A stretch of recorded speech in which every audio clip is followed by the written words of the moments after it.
I get to be known. Good afternoon, everybody. Welcome to the Driver and Vehicle Systems Oversight Committee. I'm happy to co-chair this committee with Senator Newman. And this is our first meeting of the new year, so Happy New Year, everyone. We will start with members reintroducing themselves. And we do have a new member today. Representative Nelson is filling in for Representative Carlson. So folks just who are here can introduce themselves, and then we'll move on with our agenda. Maybe start with Senator Jasinski. Sure. Senator John Jasinski, District 24, Vice Chair of Transportation in the Senate. Staff, please. Sam Zender, Legislative Assistant to Senator Scott Newman. Scott Newman, Transportation Chair in the Senate. John Howe, Staff for the House Transportation Committee. Paul Torkelson, State Representative 16B, Republican lead on transportation. State Representative Michael Nelson, a longtime member of the Transportation Committee, and again filling in for Lynn Carlson. Rick King, Chairman of the Governor's Blue Ribbon Council on IT. So thank you again, everybody, for coming. Just procedurally, Senator Newman and I have agreed that we would be rotating the gavel. So he will be chairing the next meeting, which we are looking at potentially for next week. We don't have a date and time set yet, potentially Thursday, maybe Friday. We want to really do a deep dive into Real ID. There are many, many issues with Real ID that have surfaced, and I think we want to have this committee updated. And if there is a need for legislative involvement, we will be there. But I think a public meeting to discuss Real ID is certainly in order. Just again to review our charge that was in the legislation last year. This committee is charged with overseeing the implementation of the vehicle titling and registration system, as well as decommissioning the old MNLARS program. Overall oversight of the driver's license system, and then on an annual basis, we are charged with reviewing fee and surcharge increases and making a recommendation to the legislature on whether the fee and surcharge increases are set to appropriate amounts. And of course, there's others that are working on that, and we'll have an update on their recent meeting as well. So our first update today, first item on the agenda, is to hear from our friends at the Office of the Legislative Auditor. And they have a specific information technology auditor, which sort of came out of all of the discussions we've had related to MNLARS over the last couple of years. And after their review, we'll hear an update on from Minute and DPS, and then we'll have a brief VTRS demo from FAST. So, Senator Newman, do you have any comments that you would like to add by way of introduction? Well, thank you, Mr. Chairman. No, I think you've covered everything, and why don't we just get started? We've got a pretty full agenda. And Senator Dibble has joined us. Great. Well, welcome to the committee, Ms. Randall, and please state your name for the record. Thank you, Mr. Chair and members. For the record, my name is Judy Randall. I'm the Deputy Legislative Auditor at the Office of the Legislative Auditor. We are happy to be here today to just provide a very quick overview of the IT review we did of VTRS in December of 2019. And just as a reminder, the legislature has tasked us with doing these quarterly reviews. Our next review will be out in March. So we'll be happy to meet with you again once that is out to talk about our new findings and conclusions. But for now, I'd like to turn to Mark Matheson, who is our Director of IT Audit, and he'll quickly go over what we found and the risks and concerns we identified in our December report. Welcome to the committee, Mr. Matheson. Thank you, Mr. Chair, committee members. For the record, I am Mark Matheson, the IT Audit Director for the Office of the Legislative Auditors. I am here today to provide this quick overview of our report and hopefully help answer any questions you may have. Our first quarterly report was issued in December. The scope of that work covered the initial project activities during the period from May to November 15th of 2019. As Ms. Randall indicated, there's a law that asked us to conduct these reviews, and within that, the legislature had asked us to look at 4 key areas. provide an insight on the overall project status and determine whether deliverables are being met, to take a look at the stakeholder engagement and opine on whether we think that's appropriate, and also take a look at the efforts of decommissioning some of the legacy systems. After we roll out the new system, we have to take down the old. And ultimately, take a look at concerns or risks in these three areas and report back on those core elements. I think it's important to recognize that any large project such as this will come with both technical and non-technical risks. And ultimately, it's a responsibility of DPS and MN.IT to assess those risks and continually look at those and make mitigating strategies as they can best do that. We're hoping that our reports will highlight some of the most significant risks that we see, not all of them, but those that may be beyond the agency's control or those that we see gaps in the mitigation strategies. As far as the project timeline goes, the agency has set forth a variety of project deliverables and timelines to go with those deliverables. Ultimately, the project has two core milestone dates. These coincide with the rollout of the application itself. The first phase of the project has a target date of mid-November of this year to replace most of the MNLAR's functionality of the vehicle title and registration components. In addition, it's our understanding that there'll be additional functionalities in the application that don't exist today. Then in another year, the second phase of the project has a milestone of October of 2021. At that time, there's intentions to roll out components that help with the commercial trucking industry and collecting and processing information for the international fuel tax agreements and the international registration plans, IFTA and IRPs. As far as the project budget goes, there was an appropriation of $52.7 million. As of November 15th, 2019, approximately $5 million of that appropriation had been spent. At that time, the agency was projecting that its total expenditures were being forecasted to come under budget. With that said, the budget did not have all the details for our decommissioning costs, which is to be understandable because we didn't quite know exactly what steps we would be completing for the removal of systems. And you wouldn't know that necessarily until we actually have a full implementation plan. With that said, we didn't have grave concerns and having a significant impact on the overall budget. Ultimately, we concluded that the project is off to a good start. The project's on track, deliverables are being met, and the timelines look appropriate. We found that the decommission plans had just begun, and again, for a project of this size, that seems normal. And we were finding positive feedback and with the stakeholder engagements.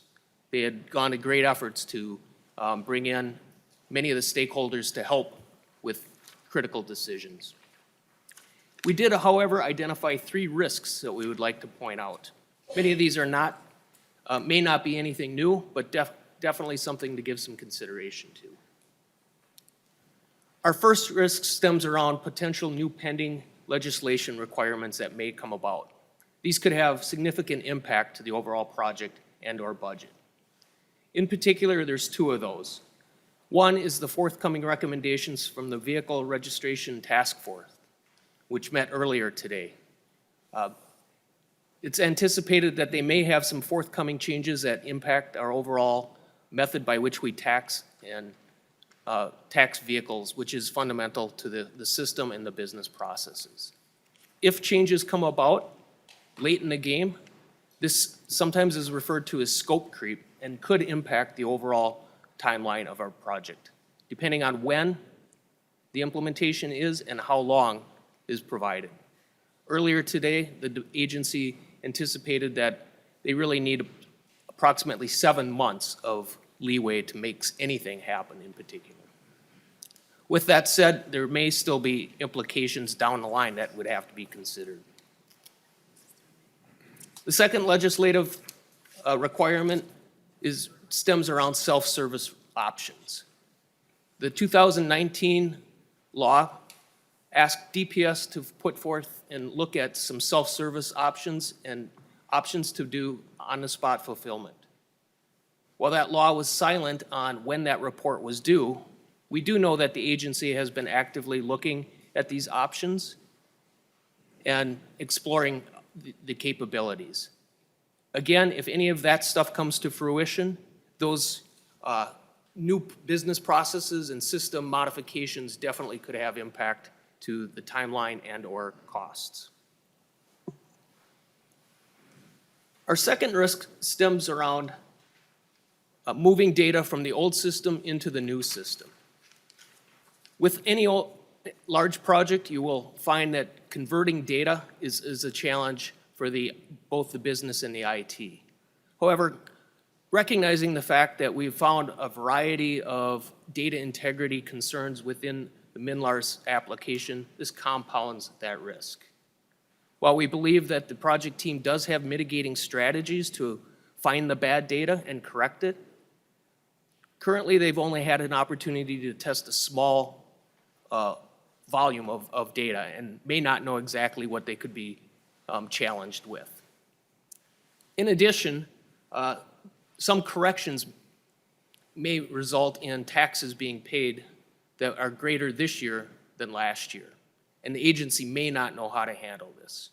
Often, they're struggled right now with a clause sometimes referred to as the hold harmless law. So this is an example of when we had reports and I identified a base value on a Ford F-150 of $2, and to correct that, even if the technical teams could identify those scenarios on this one vehicle or many other vehicles that could stem to, they may not know exactly how to correct that with the current legislation that does not allow us to charge a fee greater than the previous year. While we do recognize and did understand that these topics are being discussed at the task force, the timing of any of those actions definitely still could have some impact on the overall project. Our third risk stems around the last phase of the project. As we mentioned, decommissioning plans were not finalized at the time of our report, and it left us with very many unknowns. Not knowing exactly the timeline that was outlined presents some risk to the overall project. In particular with this is there's a very small window to meet legislative intentions. The law currently and the legislative intentions has language to fully decommission by fall of 2021. When we realize that the last implementation of the system is on best track is scheduled for October of 2021, that leaves us a very small window to complete our decommissioning. Typically with many systems, you would want to have your system up in the old system stay available in a read-only mode for a short duration to ensure that we could roll back if necessary or use for other troubleshooting capabilities. Recognizing this also, we had seen some preliminary drafts that appeared to have the decommissioning dates moving into 2022. So our recommendation would be is if we need that additional time, the agency should work with this committee to level set expectations. As Ms. Randall indicated, our office is still actively engaged in reviewing the project. And we will have a forthcoming report that's scheduled to be out by March 10th. And that will include a recap of these 4 critical areas. In addition, we're going to be actively monitoring any actions that the Vehicle Registration Task Force makes. In addition, we'll be watching other legislative proposals that could have impact to the work. With that, Mr. Chair, I'd be happy to answer any questions. Well, thank you very much, Mr. Matheson. I was pleased that you said the project was on track with appropriate deliverables. And I learned a new thing. I knew about mission creep. I'd never heard scope creep before. So to be aware of that. We're going to, members, set aside about 20 minutes for questions. We want to keep the agenda moving. We have to be out of the room by about 10 to 2, so we have pretty much a time certain for adjournment. But we'll start off the questions with Senator Newman. Thank you, Mr. Chair. Mr. Matheson, with respect to the three risks that you outlined, and keeping in mind where we have been and where we are trying very hard to go, have you considered and do you have any recommendations as to how we might mitigate those potential risks? Because the potential risks that you have outlined seem to me to, they could be pretty significant. So is there something that we could do within this committee or within the legislature that would help mitigate those risks? Mr. Matheson. Mr. Chair, Senator, the agency has been working to mitigate these risks, one, by actively working with the task force to get, to find solutions that have the least impact to the overall project.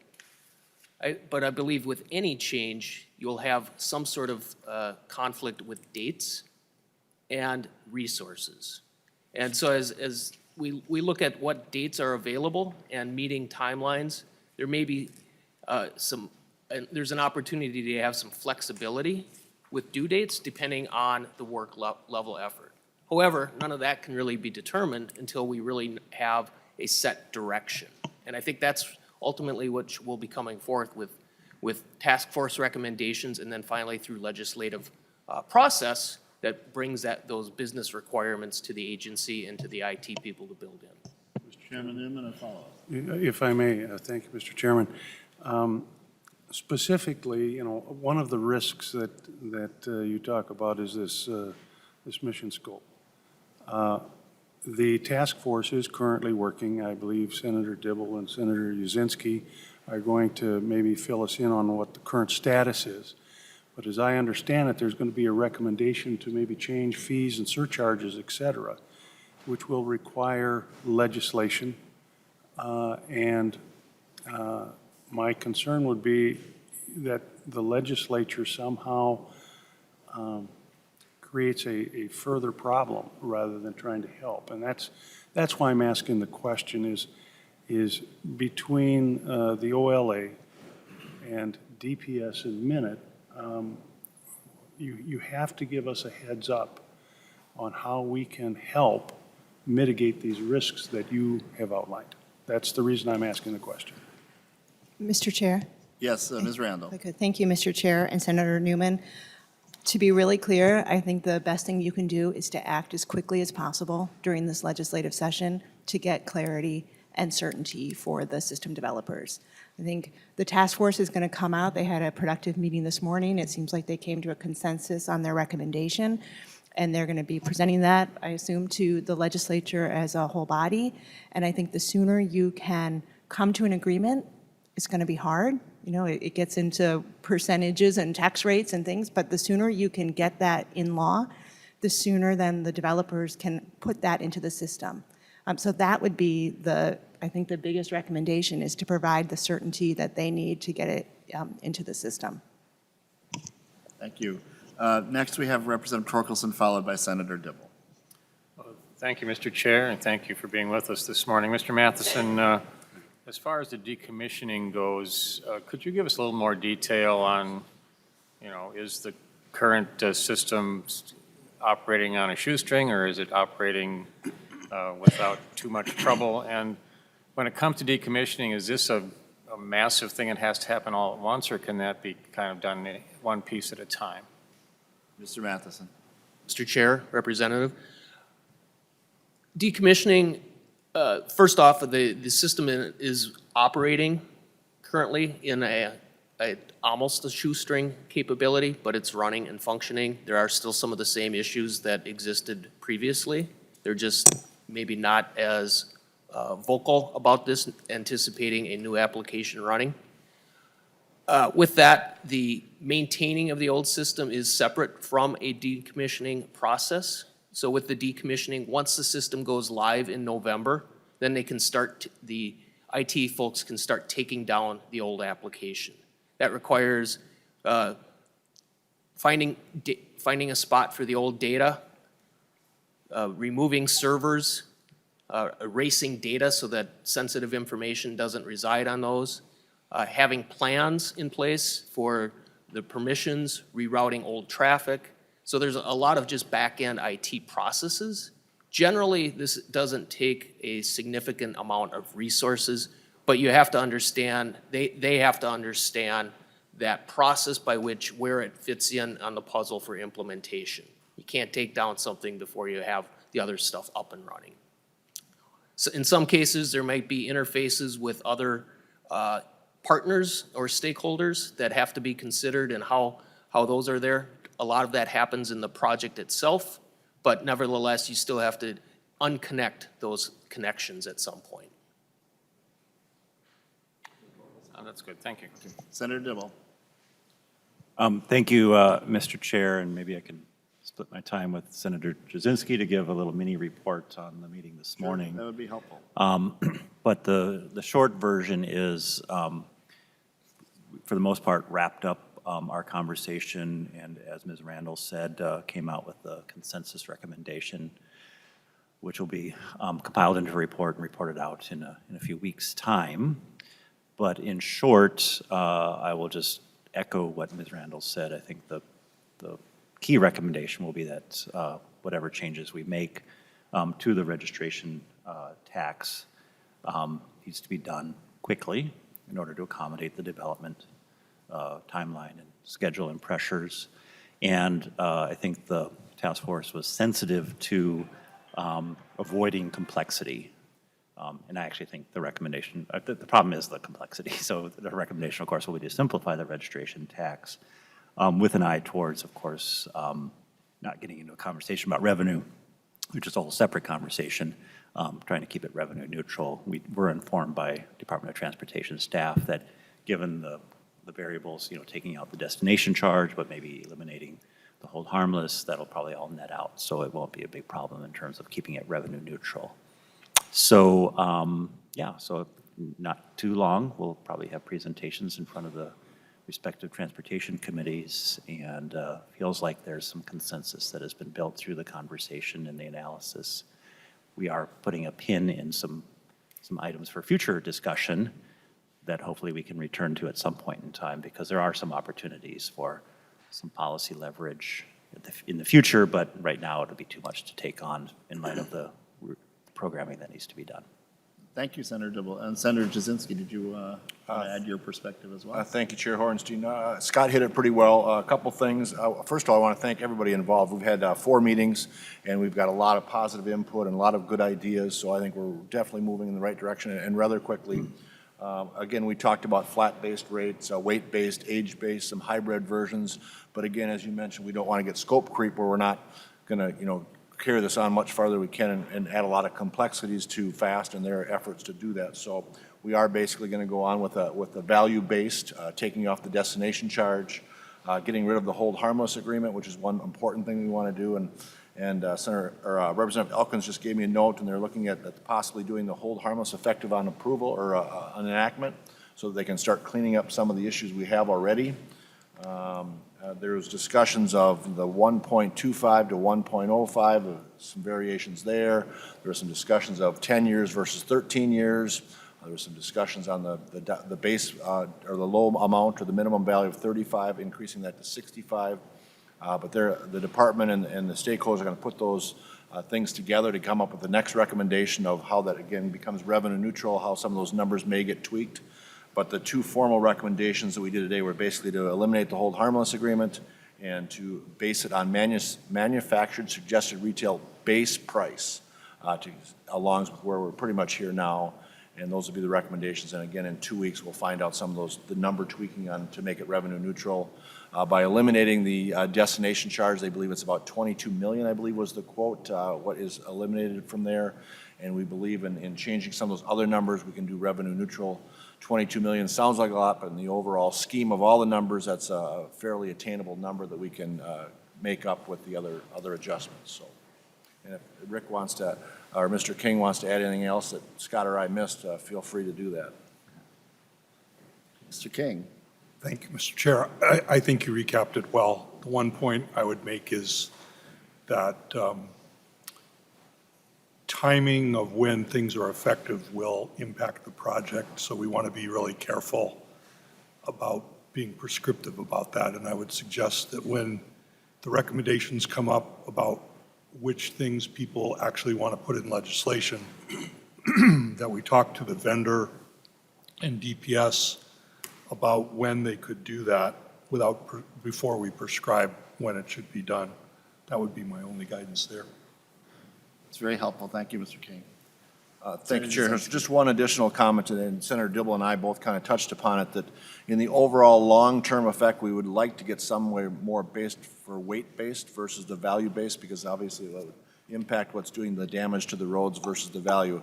My concern is in the overall scheme of revenue that we're getting, you charge a sales tax, the 6.5%. So on a car, a $30,000 vehicle versus a $50,000 vehicle, they're already paying, on a $30,000, I believe it's $1,950. On a $50,000, they're paying $3,900. So they're getting that.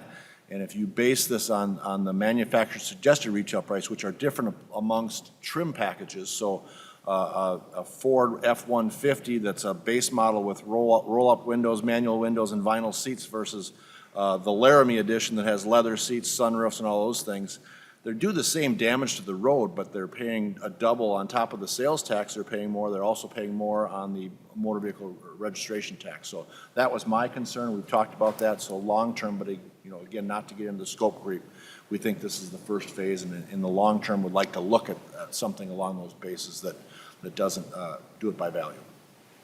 So I know I speak for others. We really appreciate you rolling up your sleeves, Senator Dibble, Senator Jasinski on this, and we'll take your advice to heart. Senator Newman and I were talking about this, that the need for us to move quickly on this, and we have a nice model of consensus bipartisan legislation to address these issues, and I think that's where we're headed here, so thank you. Are there any other questions for the legislative auditor staff here, OLA staff? Great, well, thank you for your work. Thank you for the report as well. So we'll move on to our second agenda item. We're going to hear from MN.IT and the Department of Public Safety, our great partners in this.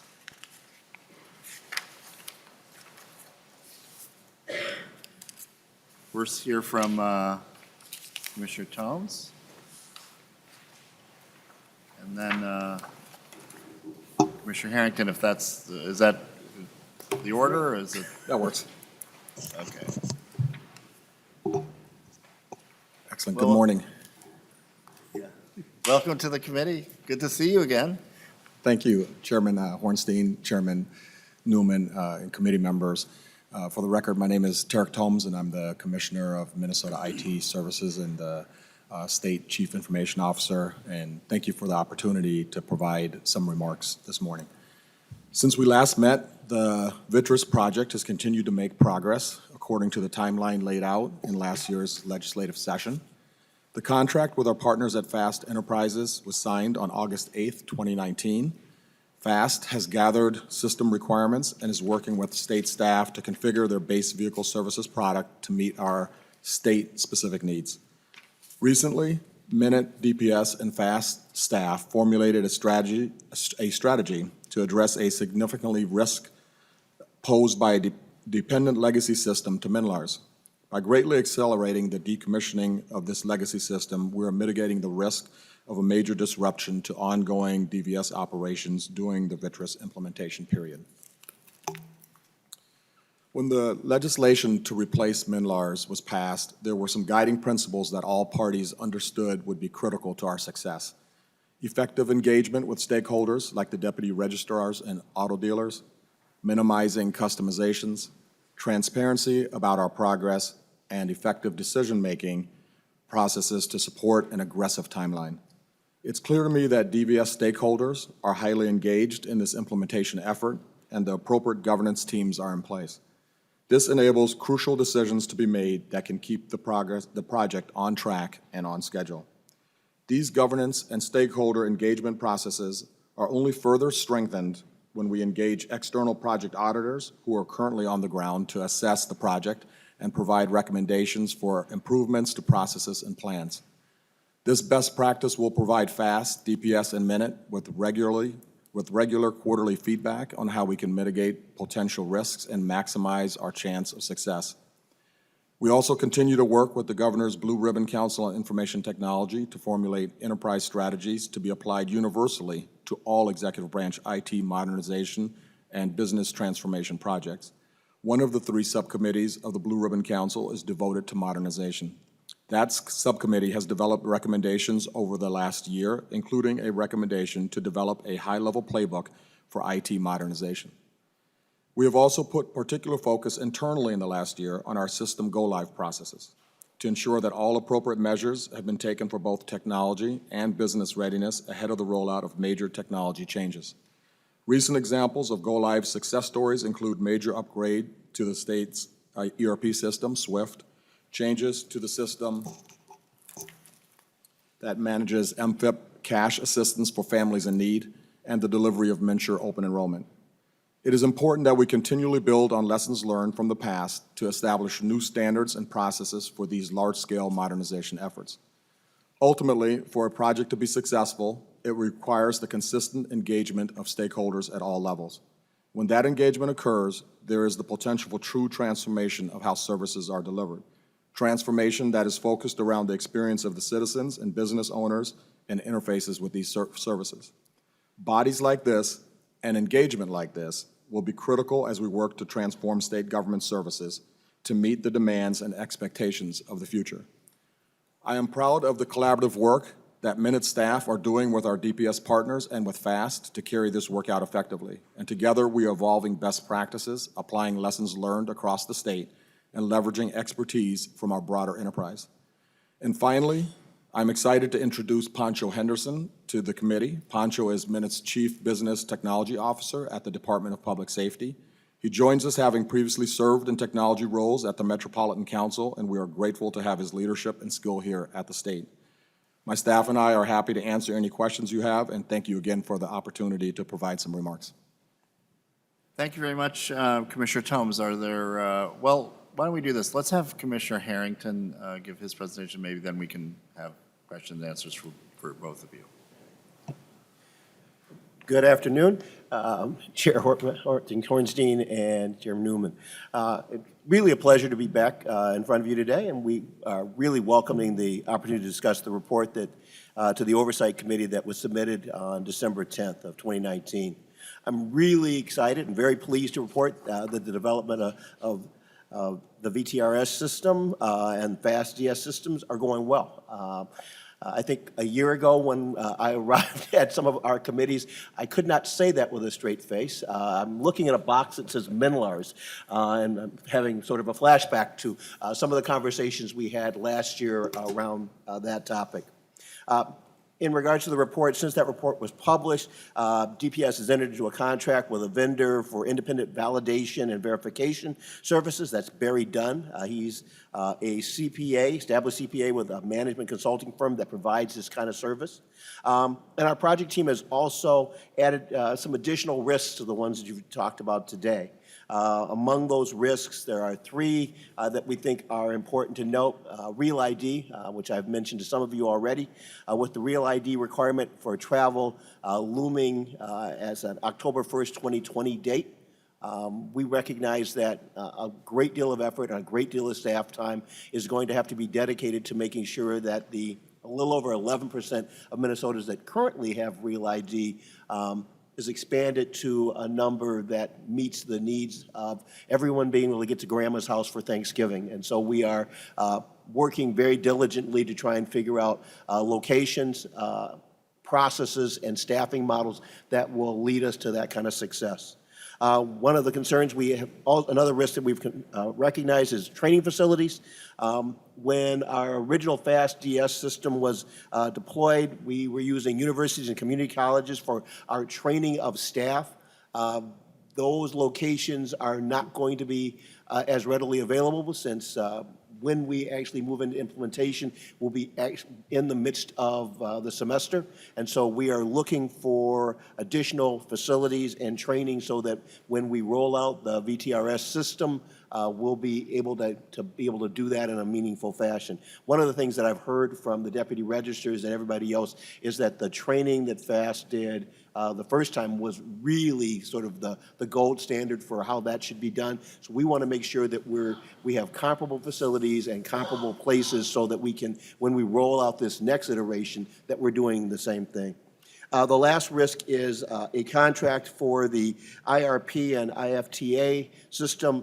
The vendor that currently provides that system is responding to an audit completed by the Department of Human Rights.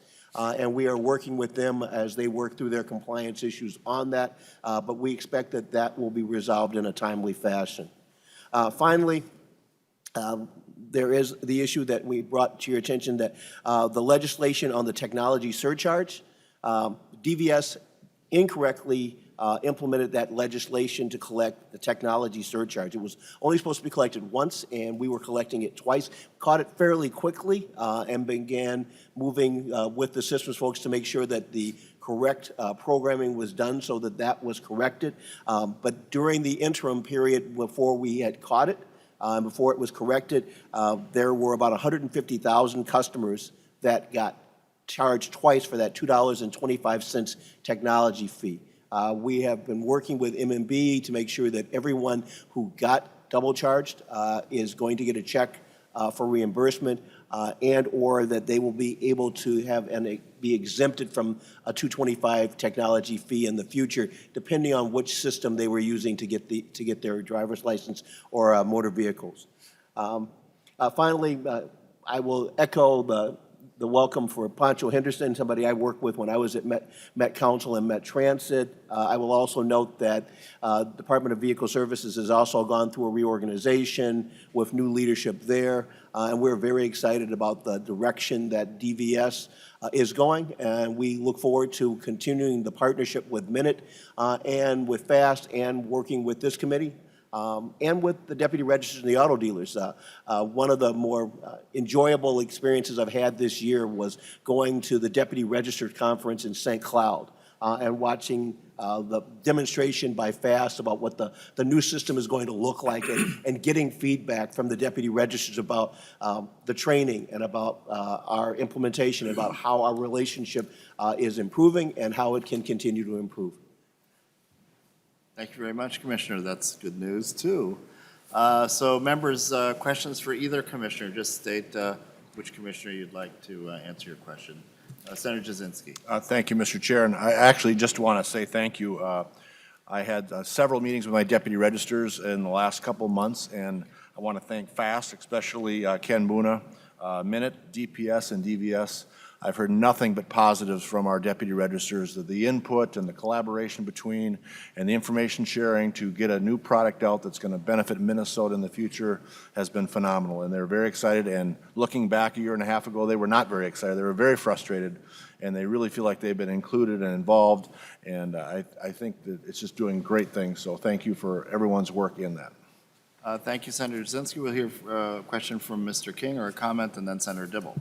Thank you, Mr. Chair. I do have a question that I think will help illustrate some of the decommissioning issue that's been discussed. I think the decommissioning is being looked at system by system, so don't think of it as a one big thing that's got to come down all at once, but several systems that have to come down. My question would probably be for Commissioner Tomes, but he may need some help, or Commissioner Harrington might, but can you state one system that's been taken down already and decommissioned, and maybe say a few words around the process of the schedule of those, because it is not all one big bang. Mr. King, Chairman, thank you for the question. That is absolutely correct. Decommissioning of any of these larger environments involves a significant amount of complexity and lots of subcomponents. There was a particular system that stores images, images for the types of documents that are collected in this process. And the decommissioning activity for that system, referred to as Stellant, was scheduled for later in the project. And there were significant vulnerabilities that our new CBTO helped discover along with DPS. And so we greatly accelerated the decommissioning of that system, moving images into the FAST system, and also creating another repository for those particular images. And so, a system that was scheduled to be decommissioned much later in the project has already been decommissioned, and we're already leveraging some of the new technology related to that. The decommissioning also a little bit can be viewed in terms of, a couple of broader buckets, one being the decommissioning of all things that are kind of on-premise applications where we have infrastructure and servers and hardware and so forth on-premise, and then some of the services that are associated with this are delivered externally by third parties. The decommissioning plan for all things that are, associated with applications that are run directly by the state, that decommissioning plan is pretty well flushed out and certainly appears to be on schedule according to the dates set out by the legislature. Thank you. Senator Dibble. Thank you. I might be stealing Senator Newman's thunder. I'm going to do a variation on his question that he posed to the last testifiers, and that is there anything that the legislature can be or could be or should be doing with respect to these risks that have been identified by the OLA? I think we had a pretty good discussion about the license tap fees, but the self-services options, I think I recall that the legislature required an examination of self-services options, but absent any sort of a timeline or deadline, data migration issues, and of course this decommissioning piece, which has, I think, a legislatively mandated timeline attached to it as well. Is there anything the legislature should be thinking about doing to help mitigate the risks identified? Commissioner Harrington. Mr. Chair, Senator Dibble, we are moving full speed ahead on the self-service option. We've already convened meetings with deputy registers, auto dealers, MN.IT, DVS staff. We are already exploring that. We've already started having conversations with other states that are already well advanced of us in having the self-service option. We expect that we will have a report, and I'm hoping that will be before this next legislative session is over with. And given that, we will then have some recommendations, but at this time, I do not have any hard and fast recommendations to move forward that I'd like to see legislative action around. Thank you. Any other questions from members? For either of our commissioners? Thank you very much. Thank you. Really appreciate your work. And then we're moving to our last agenda item now. Oh, Tony Anderson is still here for this agenda. Sorry.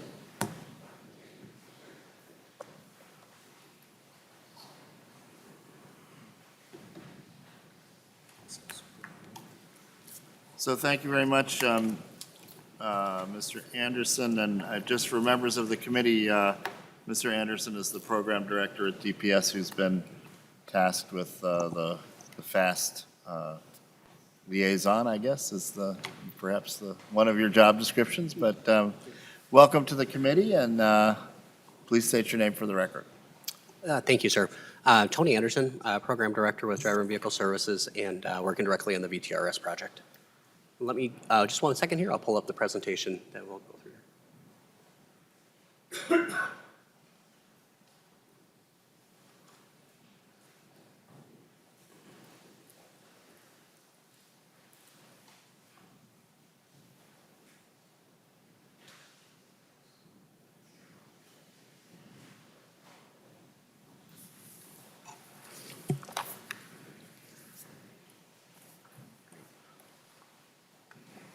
Welcome to the committee. Please right, thank you, proceed sir. with your presentation. Thank you. So what I have in front of everyone here today is a presentation that's recapping the report that was completed on December 10th, 2019. A lot of the information that's we're going to be talking about in the report here has been covered by Commissioner Tomes as well as Commissioner Harrington. We'll want to kind of go into some deeper dives in some of the items. So this afternoon here, we're going to talk about the VTRS project, provide an update on the FAST-DS system, a DVS system status, a budget summary, talk about Minnesota Drive, and then open it up for any questions or any time here. As we talked about earlier, the project is broken down into 2 phases. We got phase 1, which is what we think of kind of as that replacement of MNLARS. And that is going to be deployed on November 16th, 2020.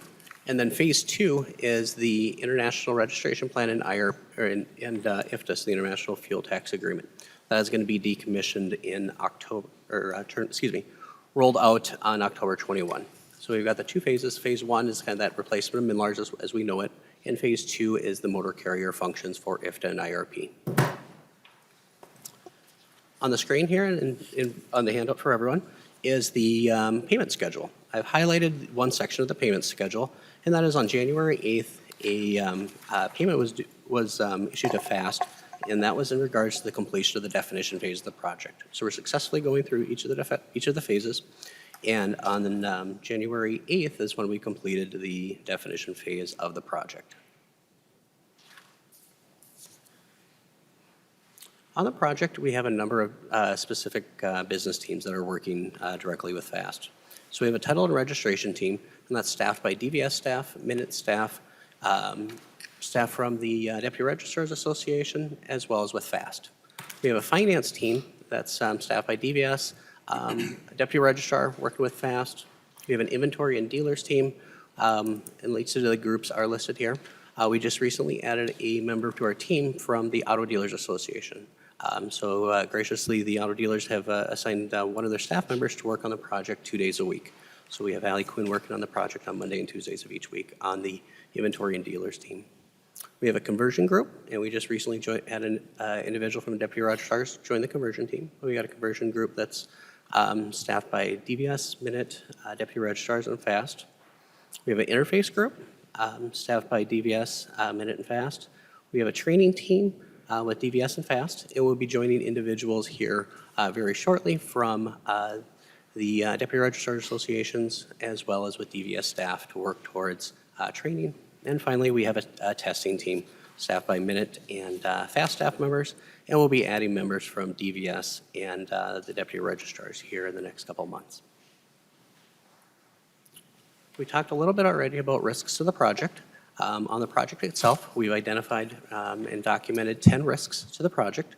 Those risks are registration fee calculation, which we've talked about already, training facilities, as Commissioner Harrington mentioned, when FAST-DS was deployed. It was about 6 weeks earlier than when VTRS is. So we were able to leverage community colleges and universities where now we're going to have to look at some different sources for providing those training. The Explorer contract for IRP IFTA, Commissioner Harrington talked about that. Then we have a risk with scanner deployments. So we're going to be deploying scanners into Deputy Registrar offices to have documents scanned in the offices instead of having them mailed to DVS. What that's going to do is that'll speed up the turn time for the citizens of Minnesota to receive their credentials or their titles in a quicker fashion. So right now, currently, Deputy Registrars mail their information to DVS. That then goes into a queue to be processed by the mail, going through the mailroom process, then scanned, and then staff's able to look at those transactions. What this will do is cut that window down dramatically, but it's a large change management initiative. We have a risk for managing work in process. So the objective here is to have as much, or to reduce the amount of work that is outstanding at the time of rollout. So we are in November 11th, 2020. We want to have that as tight as possible in regards to transactions that are kind of in flight. We want to make sure that we are able to have everything kind of wrapped up as much as possible, and then beginning with VTRS. Last item on the slide here is conversion. And this is tied to taking the data from MNLARS and having it go into VTRS. So as we talked about earlier, we have a dedicated team that is looking at the conversion. So that group is looking at what does it say, what does the record say in MNLARS, and what is it going to say in FAST. So it's a large level of effort going on with that, but we want to call that out as a risk, and we talked about that earlier this morning as well. Real ID is a risk, and that is is going to impact the project because there's more people in Deputy Registrar's offices, as well as with the DVS on those processing of transactions. So we want to call that out as a risk to the project. We have the electronic vehicle title and registration definition, so EVTR. When we were in Midlars, we struggled with EVTR. We've taken a kind of a different approach here. We've held a EVTR summit where we had service providers that offer this service come to DVS as well as through WebEx to kind of talk through what our objective is and what we're going to be doing with EVTR. We have decommissioning of legacy, decommissioning of Midlars and legacy systems. We've talked about that kind of already, kind of the risk with that. And then, of course, the last risk we have here of projects of this size is scope creep. So we want to make sure that we're not adding additional information to the project. An update since the presentation that was delivered on, or that was presented on, December 10th, is IV&V, so Independent Validation and Verification Services. A contract has been executed with Barry Dunn. Barry Dunn is a CPA firm that offers these types of services. So the cost of IV&V came in at about $240,000, and quarterly reports are to be completed on the schedule that you see there. So we talked about those quarterly reports earlier in regards to having those come to DPS to kind of baseline where the project's at from that independent validation and verification. Barry Dunn, the company was on site at DVS the week of January 13th, and they completed interviews. So they interviewed individuals that are on the project team. They interviewed the different governance members. So we have a vehicle leadership team that meets every Friday. The vendor met with them. We have a senior executive team that meets every other Thursday, as well as then we have an executive steering committee that meets once a month. And Barry Dunn met with those organizations, as well as they met with members of the Office of Legislative Auditor. Barry Dunn has also sent a survey to deputy registrars, and that was sent to the appointee as well as to the office manager for each of the offices. And that was to kind of gauge where things are at with the project. Kind of assessment is about 8 questions that were sent out to the deputy registrars and their office managers. Fast DS update. So DVS launched state to state on September 28th, 2019. Kind of the basic premise of state to state is it's one identification card per person. So if I move from, say, another jurisdiction, from another state, so I move from South Dakota to Minnesota, state to state ensures that I have one document in regards to, say, my driver's license is in Minnesota. The contract amendment for maintenance and support of the driver system was completed on November 27th, and the contract negotiations is listed below in regards to the fiscal impact. Technology surcharge, Commissioner Harrington talked about this already. So DVS incorrectly implemented the technology surcharge when a new title is issued at the end, as well as a registration is renewed. So it impacted approximately 150,000 people for double charging for $2.25. So that has been, that issue is identified. Programming configuration change was completed in Midlars to allow for the exemption of that $2.25, and in the process of issuing refund checks to the individuals that are impacted by that $2.25. System status and availability. DVS experienced system status during the fourth quarter of 99% or higher. Wanted to kind of call out the driver system was at 100%, and Midlars was at 99.98%. Midlar support and maintenance, we've transitioned to a support mode. So we do data fixes and updates. They're completed every 2 days, or twice a week, excuse me, on Tuesday nights and Thursday nights. And then we transition to an operating system and security patches that are applied monthly. The majority of the contractors that were assigned and working on Midlars have transitioned off the project. So it's primarily FAST staff working directly with Minute and DVS, as well as deputy registrar staff. Legacy decommissioning activities. So it's completed a comprehensive system analysis of Midlars and other legacy systems. We talked earlier about Stellent. Stellent is the document imaging that DVS uses. So that's where any of the documents are scanned for kind of retention and visibility. So we have escalated that exponentially like we talked about earlier, and we'll have a full decommission of that here coming up in March. Legacy and Midlar systems decommissioning work scheduled to be completed by March 22nd, 2021. And the phase 2 of the project, we use a system called Explorer, and that is a web system that's hosted by that vendor. So it's no equipment's held on site for the phase 2 part. Here is a copy of the budget summary. All these documents here are included in the quarterly report.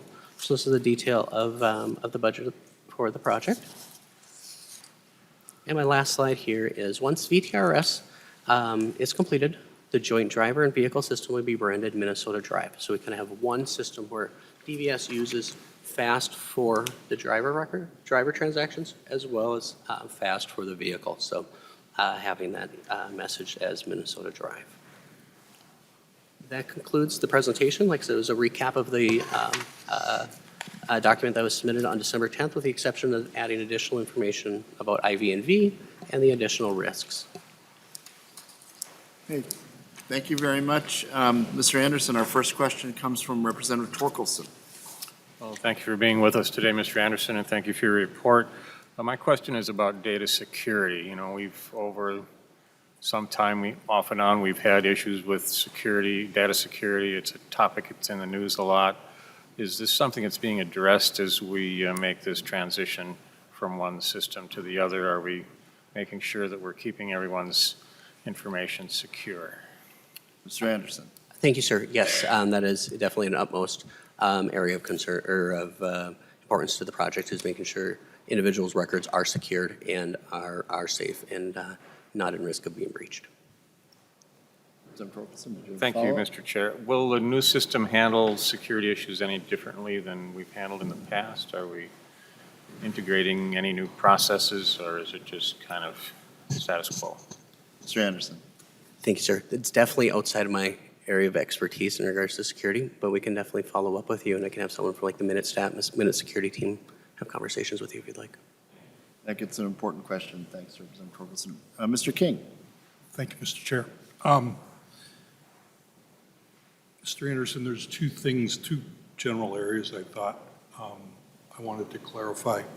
One has to do with the combined drivers and vehicle system. Ultimately, it gets to MnDrive. Will the resultant vehicle and driver's data all be in one database at that point? Mr. Anderson. Thank you, sir. Yes, it will be considered one.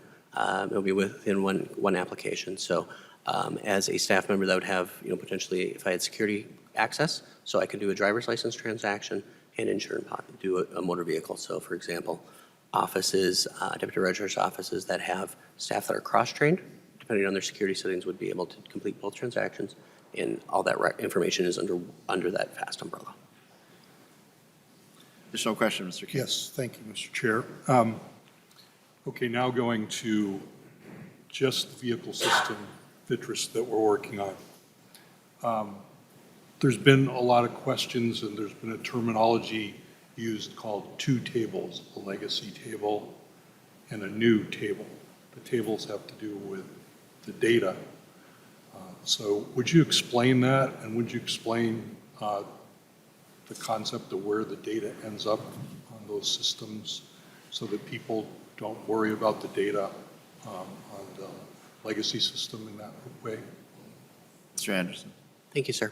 So in reference to two different tables, kind of tying it to the registration task force that's gone forward. So theoretically, vehicles could be grandfathered into one kind of classification in regards to their calculation. So let's say, calculation for a base value changes. If I still retain ownership of my vehicle, it would be separate. I would stay within kind of that fee calculations. If legislation changes, so it is a separate amount at the time of ownership change or a new vehicle, a different amount would be charged. So it's kind of two separate applications. Sorry, just to clarify, two separate data tables, not Thank you. applications. Thank you, sir. Yep. Thank you, Mr. Chair. Thank you, Mr. King. Senator Dibble. Thank you, Mr. Chair. So I'm referring to page 6 on your presentation, the project risks. And the third bullet points out an audit on the IRP IFTA contract, and the vendor is responding to an audit by the Department of Human Rights. Can you tell us more about that? What was the audit, and what did it find, and how is the vendor responding? Mr. Anderson. Thank you, sir. I have not been involved in that aspect of it. I'm calling out on the project, so in case something does happen in regards to we're no longer able to use Explorer for IRP IFTA, and that would be kind of that impact of the project. But we could definitely follow up, have someone follow up with you offline in regards to that, because it's definitely outside my kind of area of expertise in regards to that contract. Senator Dibble. Thank you. I would appreciate knowing more about that. I appreciate the follow-up bit. And then Mr. Chair, I had Sure, Senator Dibble. I just wanted to understand the work in progress bullet point a little bit better. It says minimizing the number of transactions that need to be processed at rollout of VTRS. What does that mean exactly? Does that mean trying not to be like midstream in some processes at the point of rollout? Want to have a clean point at which we can jump to the new system at rollout, or what does that mean exactly? Mr. Anderson. Thank you, sir. So this is specific towards the transaction turn time. So let's say right now we have a title backlog of 30 days to get those transactions kind of turned. So individual goes to the deputy registrar office, does the transaction, comes to DVS to be audited. What we want to do is shrink down that time frame as much as possible. So at the time of conversion, we don't have work that's out there in MNLARS that needs to be done in FastDS. So it's really kind of shrinking that, improving that churn time to consumers, especially during that time frame, so we don't have work in MNLARS and then having a kind of double entry per se into VTRS. Thank you, Senator Dibble. Senator Brzezinski. Thank you, Mr. Chair, and again, thank you, Mr. Anderson. So I'm actually working on the same slide, number 6, on under scanner deployment. Can you explain, so is that being supplied to our deputy registers? Is it one per office? It depends on number of lines? If they have 6 service stations, are they getting 6 scanners?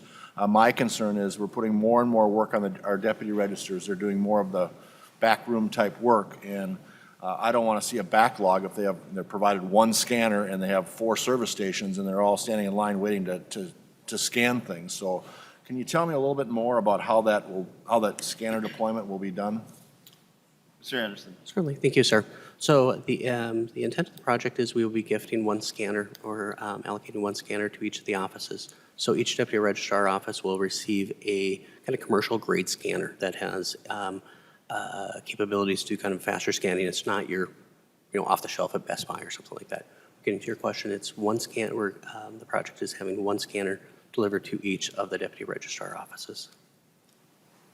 Senator Brzezinski. Just to follow up on that, so again, that's putting more and more costs on our deputy registers. So if we have an office that's a small office, I get a very small office, 1 scanner may do, but if we have a large office that has 6 or 8 service stations and we're providing them 1 scanner, it doesn't seem equitable to me. We would somehow, based on volume or transaction or something like that, it just doesn't seem equitable to our deputy registers. Mr. Anderson. Thank you, sir. I definitely appreciate that feedback, and we can definitely follow up with you because kind of the approach right now, but we can. Sure. And then just one follow-up, and I probably should have asked earlier, but in more of the phase 2 and the self-serve kiosks, we're talking about that. Again, going back to our deputy registers. Now, these folks have had businesses set up, so is our intent that these self-service kiosks are going to be at our deputy registers, or are they going to be at an alternative location like a Quick Trip or something like that? I guess that's I want to find out about that, because my concern is, again, these deputy registers have been our businesses. We've, worked with them. Are we looking at doing self-serve kiosks at different locations or at deputy registers, and how are they compensated for that? Mr. Anderson. Thank you, sir. So we're still looking at that business dynamics in regards to where would those self-service kiosks be? Would it be in the office? Other jurisdictions have them in grocery stores, so that's still in its infancy, sir. Thank you. Are there any other questions from the committee? Senator Dibble. Thank you, Mr. Chair. Now I'm looking at page 8, the independent validation and verification services that will be provided by Barry Dunn. And maybe you said this, and if I missed it, I apologize, but these quarterly reports that are going to be turned in throughout this year, will those reports be made available to the legislature, to this committee, or at least the results of those reports be communicated to us? Mr. Anderson. Thank you, sir. Yes, that the intent is those reports would be provided. Thank you. Well, thank you. We'll have one last question on this section of the agenda, and we'll have Representative Nelson. Representative, thank you, Mr. Chair. And I guess the question goes back to the scanner issue that the senator asked about. I thought I heard you say we're going to gift one to each deputy registrar's office. Is there anything that precludes them from buying an additional ones if they need them, or to that effect? That's my question. Mr. Anderson. Thank you, sir. No, there is nothing that precludes them to to acquire additional scanners. Well, thank you very much for your very detailed presentation and great member questions. We'll now transition to the last item on our agenda, which is the FAST presentation and demo. And again, members, we have a pretty hard stop here at about 1:45. And, excuse me? I'm sorry, John. Oh, okay. And so will that be enough time for you? 40 minutes or so? Okay, great. Well, welcome to the committee, and you all can introduce yourselves as you appear before us. We appreciate your coming and your work with the state of Minnesota. Good afternoon, Mr. Chair. My name is Ken Buna. I'm an associate partner at Fast Enterprises and the project director on the VTRS project.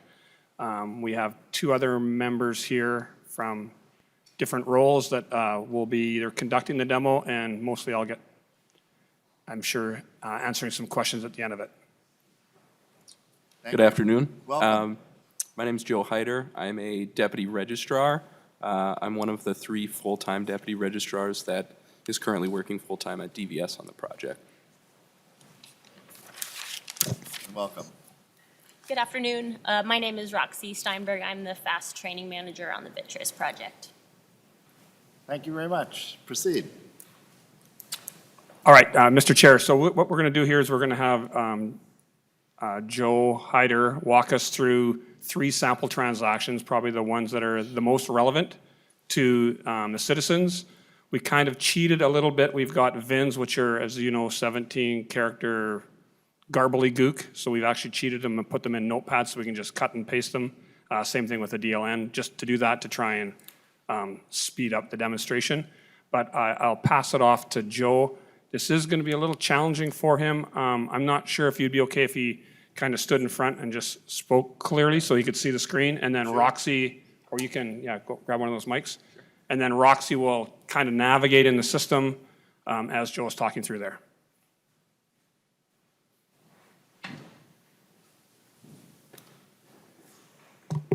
Can everybody hear me okay? Okay. So just to give you a little background on what you're going to observe today, currently all deputy registrars, they're driver services, so any real ID, enhanced driver's license, that's version 11 of the FAST DS system.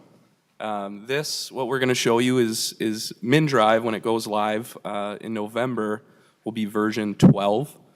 So that will have the driver services and vehicle services combined into one system.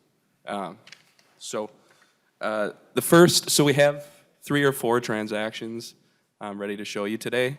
The first one we're going to do is an in-state used dealer sale with a personal plate transfer. So our customer is going to walk into the deputy registrar office. We're going to click on new customer. Hopefully you guys can follow along. We tried to make the mouse size as big as we could for you guys to see. And then one other thing I did want to state is we had to zoom in to try to get it to work with the monitors. So there's probably going to be a little more scrolling than you would typically see within an office. So we started our day. We searched for our customer Samantha's driver's license number. One of the new features that you'll see with this version 12 is it gives you suggested transactions. So if Samantha was in our office to renew her driver's license, it would give us like other vehicles depending on when their dates of expiration are for their registration. It'll give us suggested transactions that we could potentially give to the customer going forward. So she bought a new vehicle, so it's not registered to her name currently, so we're going to click on the unregistered vehicle title and registration. We're going to put in the VIN number. The system was able to find it because it's already registered in the state of Minnesota. So we're going to click on that vehicle. That's the one that we want to do a transaction on. We're going to click on registration options. So we want to do a personalized plate. So she has a personalized plate on her previous vehicle. So we're going to click on new and change plates. We're doing a title transfer because she bought it. There is going to be no lien holder and no lease vehicle. Another thing that I wanted to point out about the program, as Roxy moves through it, you'll see that the yellow fields are the required fields and the green fields are the optional fields. So as a deputy registrar, it helps us to know which fields we need to make sure that we fill out in order to go forward. So she's completed all the required fields in this field, so go ahead and click next. Okay, so she's going to put in the Minnesota title number that she would have in front of her. Okay, this is going to verify with Navitas, so it'll run a query against all other states to make sure we have the most recent title number. Put in the insurance information. Fast track title is an option, so if a customer wants to get their title quickly, we could select yes. Previously, that was a pretty manual process on our end, so we would have to scan and email this to the fast track office, and they would approve or deny. Now this will, if we select yes and we scan the documents, this will automatically go into a fast track queue, but we're just going to leave it as no for now.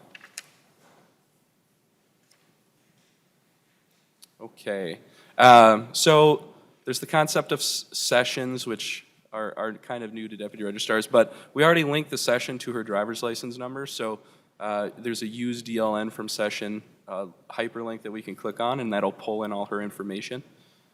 She does not want to have a private name. Email renewal reminders, so this is new as well. If the customer does select yes for that option, they will get an email with the renewal reminder instead of getting one mailed to them. So that'll be an option for the customer. All right, go ahead and click next. All right, so the acquisition types, she bought it from an in-state dealer, so we're going to select that. Acquisition date is the date that she bought it. If you notice, Roxy did use a date shortcut, so that's another function that we're used to using with the FastDS system is there's some date shortcuts that could save potentially a little bit of data entry. Put in the purchase price and then the dealer number. Another feature that we didn't have was the dealer numbers will now be saved within the system. So it will verify that that dealer is in fact a dealer within the state. Previously we had to go to a separate website to check that. All right, go ahead and click next. All right, so you're going to select the county that's kept in, Washington. The registration is current, I believe. Yep, it's good through 2021. But the customer wants to renew it, so we'll click yes. And then the plate type is going to be the personalized passenger because she has that on her other vehicle. And then transfer plate, we're going to select yes. Okay, we're going to type in the plate number that she wants, and it's Min Drive. There is a link there. There's just little features that FAST was able to include that kind of makes our job easier. And one of those is the View Account button, which is just a little hyperlink. But previously we had to go open a separate window, look up the customer to make sure they actually own that plate so that we could transfer it to a new vehicle. But now there's a hyperlink. It will automatically bring us directly into that owner's information. So Samantha is in fact the owner, so she does have rights to that plate, so we can go ahead with the plate transfer. Okay, we put in our new sticker number. Okay, print title application, that's currently not built. But ideally, the system, we've inputted all the data that it needs in order to generate the fees. So ideally, that will generate the form with the customer's information and fees on it for us so that we're not hand filling them. It's much like the driver's license application in the FastDS system. And then the customer has to sign it. We'll select yes. We'll select the documents. So the system, according to what type of transaction you're doing, it'll list the documents that are required for that transaction. So we'll select that. This is also where you would scan the documents in the event that you are a scanning office. And then we'll proceed. Okay, and there's the breakdown of your fees. Okay, this overview screen is an upgrade from what we currently use in FastDS or version 11. If you want to edit something in FastDS, there's a process where you have to go either all the way forward or all the way back to get to the field that you want to edit. This will allow you to click into any of the the panels and edit a certain section once you get to this part. So you don't have to go back through something that you already did. Okay, so that all looks good. We're going to complete the transaction.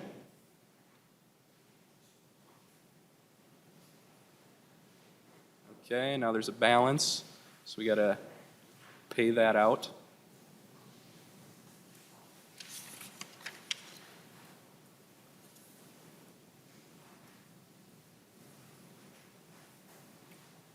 Okay, we would print the registration card for the customer, which we would then hand over the counter. Okay, and then we got to complete our session and we're done. Okay, so that's the first transaction. I kind of touched on the sessions a little bit, but you can do multiple transactions within one session. It's kind of like the cart in MNLARS in a way, but we're going to show you one with 2 transactions within one session. So I'm going to go to our next customer. The customer wants to renew their registration for their vehicle and release the lien at the same time. So we found our customer. We're going to renew for the 2011 Chevy Silverado. Roxy's just going to kind of fly through this transaction really quick. One thing that DVS is currently working on is they're working to get the renewal postcard or whatever they decide to go with that goes out to the customer will have a barcode. It's a unique barcode that identifies that this is the type of transaction that it's supposed to be for. So ideally, we would scan it and it would bring us directly into the transaction. Many of you guys have been to a deputy registrar office. The registration renewal is just a quick and easy process, and that's what we hope to keep. So hopefully that will continue forward if we get that barcode to be placed on those. All right, so that transaction was already done. Thank you, Roxy. All right, now we're going to release the lien for the same vehicle. So we'll click into the vehicle. Now, it wasn't a suggested transaction, but we could still find any transaction under that vehicle. We're going to click on Add and Remove Liens. Okay. Another upgrade from the current MNLARS system is you can add a lien and release a lien all in one transaction, which is nice. So we're going to release the lien. We're going to just select that as yes.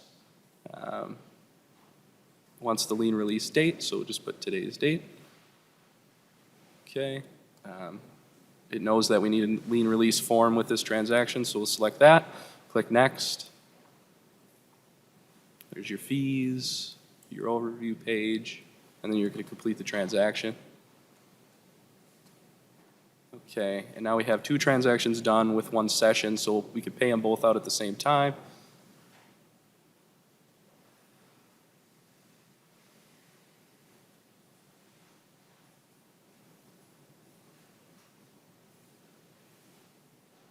So that session is now complete. Okay, and then our last transaction is going to be a new-to-state vehicle. So the first thing we're going to do is we're going to search for our customer. He didn't have a Minnesota driver's license, but we'll search by his name anyway to see if we can find him if he had a previous record. There is nothing, so we'll go ahead and continue forward. We're going to do it as unassociated. If you want, you can type in the person's name to give you a better idea. Remember, if you have to go back to that session, what it's for. Okay. So now we're going to do an unregistered vehicle / title registration. We're going to type in the VIN number. She's copying and pasting. This is another change that will be a little more data entry intensive for the deputy registrars. But so a lot of these meetings that we have with DVS and BCA and the other business partners, we try to come to a collaborative agreement on, not just saving time for us as deputy registrars, but what will be the best for everybody. And we found out that VIN data entry errors are 50% of what comes into DVS staff. So what we're going to have to do, which is fine, is we'll type in the VIN number, and then we'll have to blind data entry it again, and they'll match against each other to make sure that it's correct. So like I said, it's a little more data entry, but it does save a lot of time on the back end and return customers coming to the office for reasons to fix the VIN. All right, so that's input. I pulled up all the vehicle's information using VINtelligence. We can move on to the next screen. So the customer had an MCO. We're going to select that as the proof document. And then we're going to put in the insurance information. We did select that the customer had a lien holder, so we have to add them to the transaction. We'll put in the lien date of when they took out the loan. And then we're going to type in the address of the business.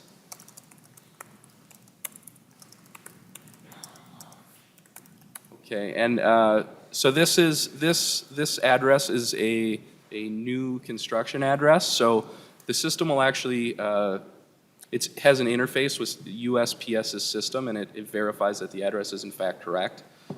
So since USPS didn't have this new development in there, we could still override it to get through the transaction, but there is that interface that's built in. All right, so filled that out. Okay, now we're going to put in the owner's name, and it's Coolio Credit Union, and then we're going to put in that same address.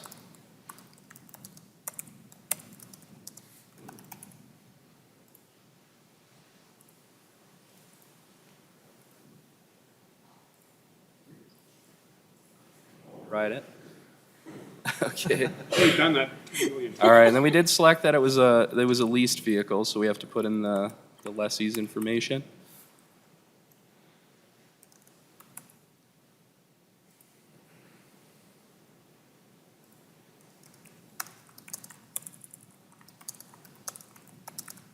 And their address. Now, had that individual had a Minnesota driver's license, because it's an integrated system, it would pull all their information back, but they didn't have one, so we were manually entering.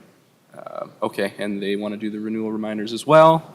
Let's go ahead and proceed. Okay, it was a non-sale. We have to select the date that it was brought in to generate the correct registration period. Okay, county capital will get filled out. What type of plate the customer wants, we'll just do a standard passenger. We'll put in the plate number and the sticker number, and then we'll proceed on. Okay, once again, we print the title application, have the customer review it, make sure that everything was data entered correctly. Once they're okay, they'll sign it, and we'll select the documents needed for this transaction. We would scan at this point in time as well. All right, there's the breakdown of your fees again. There's your overview screen. You're going to complete the transaction. Once you're done with that, you'll pay it out and then complete your session.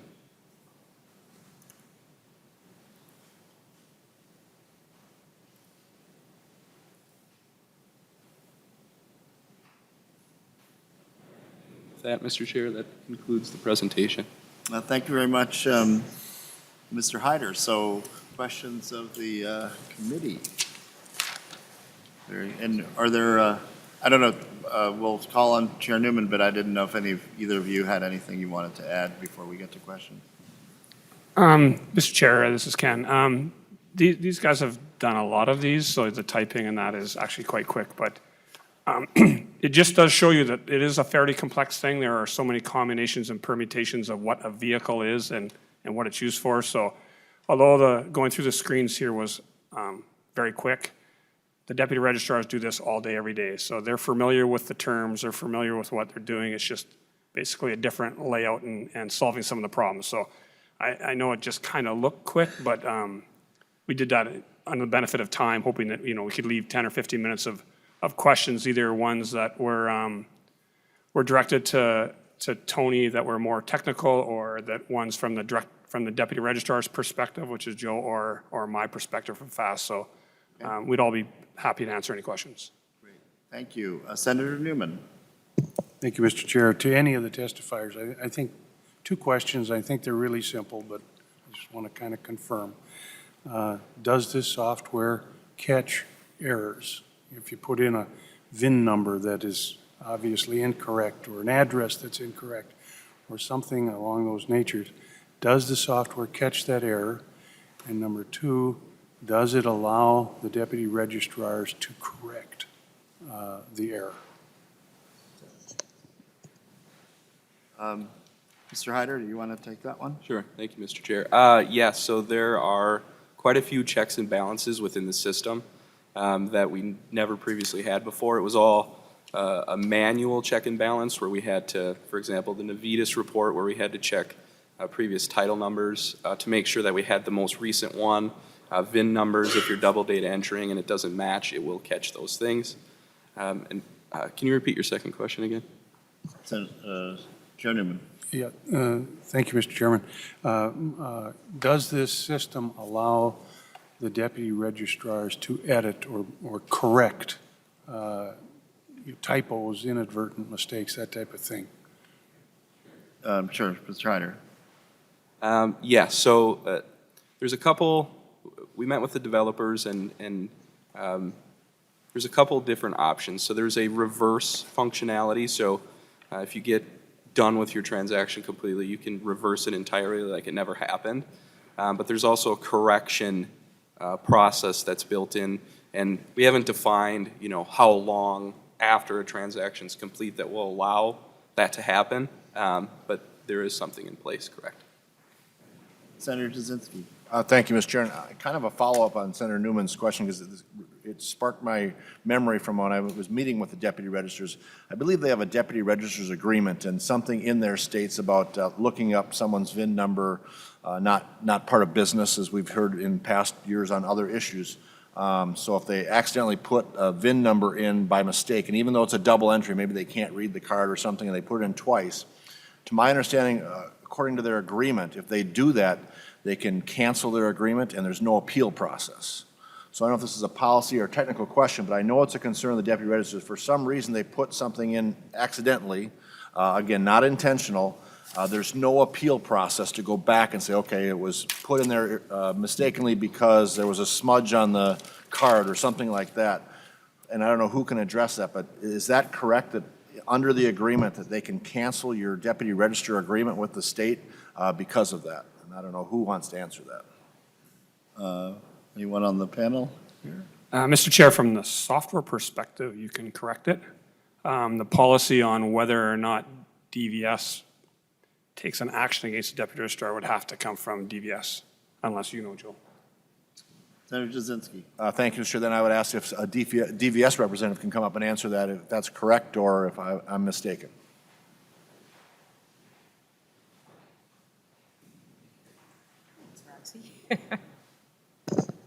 Welcome, Deputy Commissioner. Please state your name for the record. Good afternoon, chairs and committee. I'm Cassandra O'Hearn, Deputy Commissioner, Department of Public Safety. Senator Jasinski, if I understand, I think what you're getting at, that is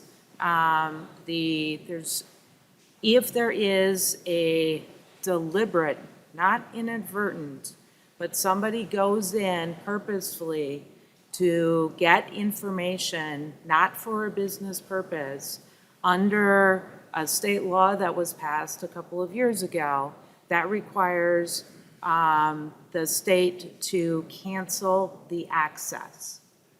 Right? And that specific statute does not have an appeal process in it.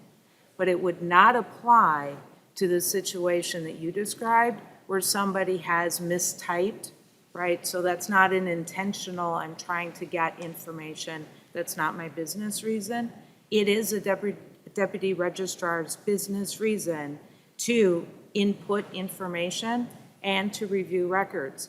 If they mistakenly type and somebody else's record comes up, that is a mistake, that's not a purposeful misuse of data. So I don't think that there would be, it would fall under the scope of that statute. So if I've answered that correctly as I understood your question. Thank you, Deputy Commissioner O'Hearn. Senator Jasinski. Thank you, Mr. Chair and Deputy Commissioner. And that is my question, but from what I understand is, how do you determine if it was an accidental or not if there's no appeal process? So my understanding, again, language-wise, is I don't know if it's up to the deputy registrar to prove that, but if there's no appeal process, their concern, or the concern is they can just basically cancel that agreement, and the deputy registrars don't have an appeal process, say, here's what happened, this is why it was put in twice, versus an intentional lookup of someone's private data. Deputy Commissioner O'Hearn. Thank you, Mr. Chair. I don't know how to respond with respect to, this was not a bill that the department, right, presented, and I'm not even sure if we testified on its behalf, or not on its behalf, but with respect to the issues around the appeal process. The statute is an automatic. I do know what the process is. When there is an audit, the Department of DVS staff who discover or think that somebody may have misused that data, that information goes back to the, in this case, it would be to the deputy registrar, right, the appointing authority. If it was, the statute also applies to law enforcement, to other users of the system as well. In those cases, it would go to the chief or the sheriff or whoever is the top individual of the organization with which that employee. So that information goes first there to say, we have a belief that this individual has misused the data on such and such a time, right? Here's the information that we have. The information then comes back from that entity that says, it was, yes, we know about it, it was for training purposes, it was a mistake, it was not appropriate. That happens. So that's not something that the department is determining on their own, because they would not know whether, you know, if they don't know whether I came in to renew my driver's license so it's appropriate, or they chose, right, to inappropriately access my record. That information is all communicated by DVS to that chief entity of the organization who provides that information. And they do provide information about mistakes, about training, about those kinds of things that happen. And they also say, at times, no, that was not for a business reason.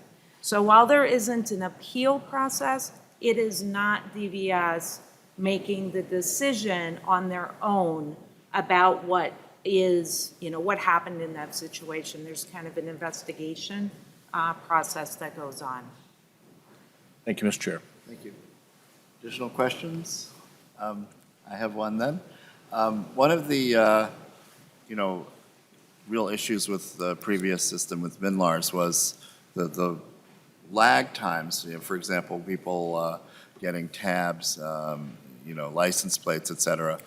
Do you have a ballpark estimate as to what the time frame would be in terms of, let's use the example of someone purchases a vehicle and then needs to get the license plates after the purchase under this system? I don't know. You probably have more accurate data. But I will call on a friend in a minute. Okay.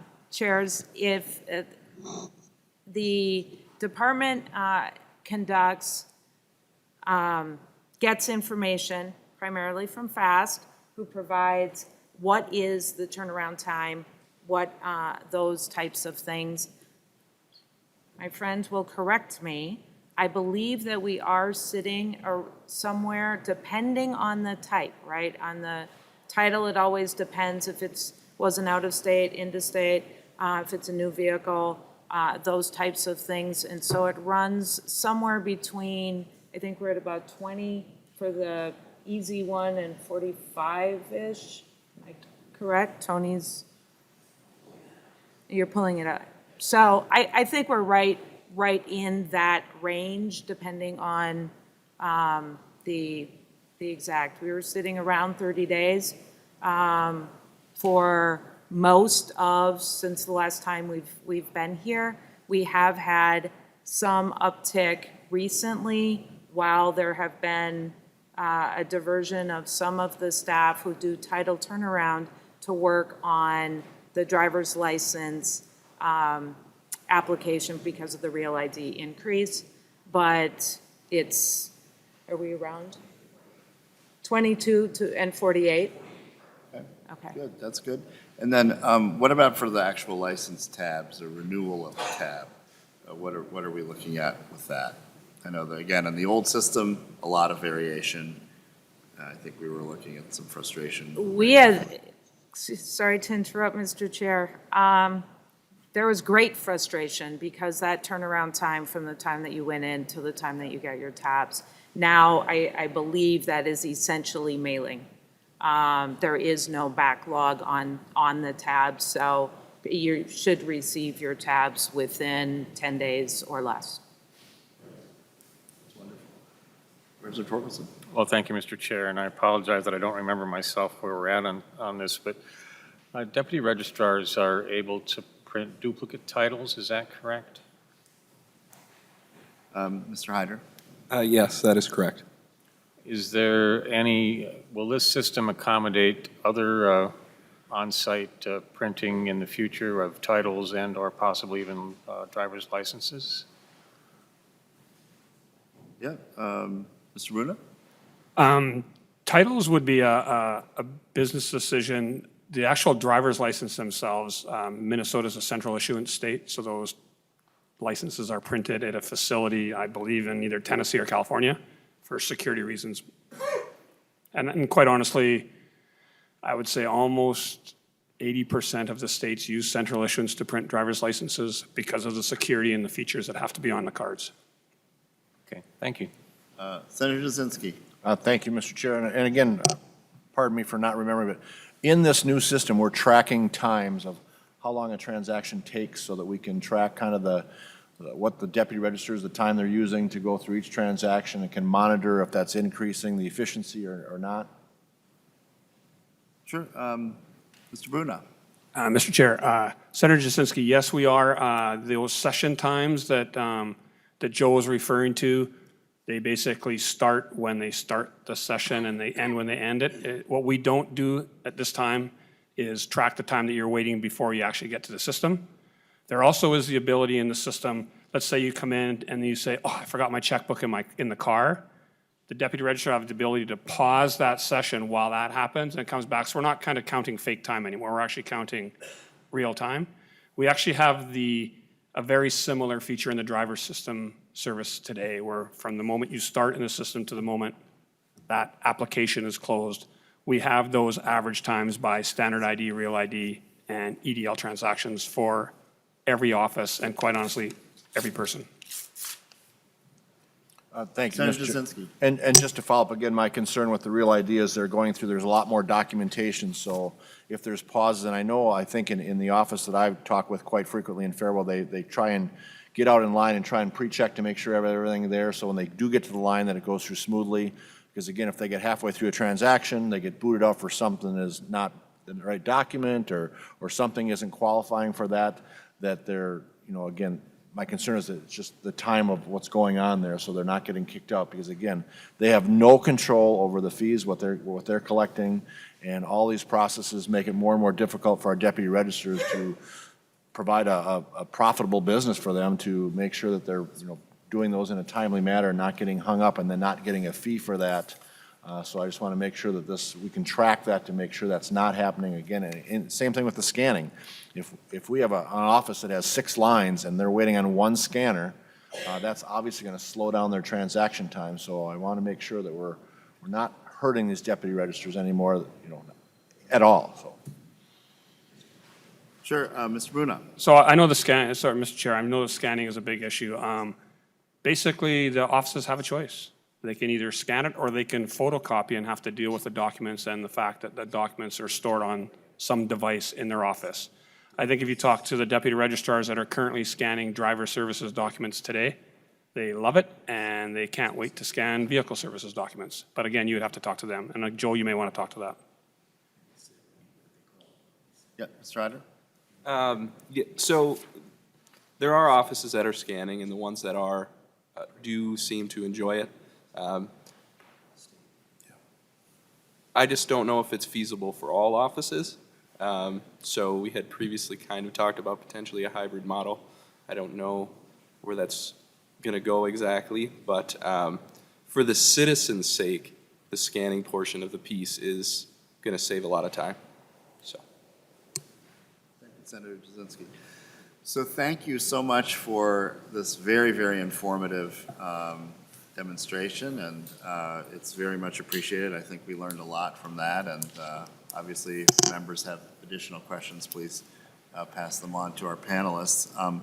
Before we adjourn, members, I wanted to see if Senator Newman and Mr. King had some final comments. I'll call on Mr. King first, and then we'll talk about our next meeting. Thank you, Mr. Chair. Just from the position of the chair of the Governor's Blue Ribbon Council and being asked by the chairs of this Oversight Committee as a member also to pay attention and be involved, I want to first say that all the entities involved have been fully transparent. We talk a lot about what's going on, talk about the project schedules, the risk. There's nothing that I heard today that I haven't heard before about the risks. In fact, we talk in detail about that in a call that I'm on every other week. I think some of the things that have made a big difference are that the ownership is clear. This is a DPS project. Certainly there are a bunch of partners here. There's the dealers, there's the DRs that we've heard a lot from, and I think they've contributed mightily. FAST has done an excellent job of their work, just as we had hoped they would.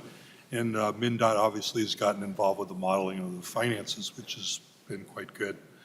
As I said, nothing new on the risks. I would point out that the risks that I see on this project are typical of a IT project of this magnitude, so I wouldn't say there's anything to be concerned about, but we keep an eye on them nonetheless.